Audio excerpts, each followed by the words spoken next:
उद्यापासून आमरण उपोषण सुरू करणार, पाणी पिणंही बंद करणार, आरक्षण घेतल्याशिवाय माघार नाही, जरांगेंचा इशारा.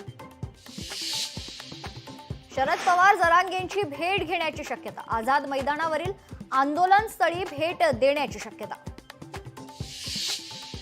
राजकीय लाभासाठी मनोज जरांगेंचं मुंबईत आंदोलन, मंत्री चंद्रकांत पाटलांची जरांगेंवर जोरदार टीका. कोरेगाव भीमा आयोगाची उद्धव ठाकरे यांना नोटीस, शरद पवारांनी पाठवलेले पत्र सादर करण्याची सूचना. उपमुख्यमंत्री एकनाथ शिंदे आजच मुंबईत परतण्याची शक्यता, मुंबईत जरांगेंचं आंदोलन सुरू असताना शिंदे गावी गेल्यानं होती चर्चा. आणि पवित्र रिश्ता फेम अभिनेत्री प्रिया मराठेचं निधन, वयाच्या 38व्या वर्षी घेतला अखेरचा श्वास.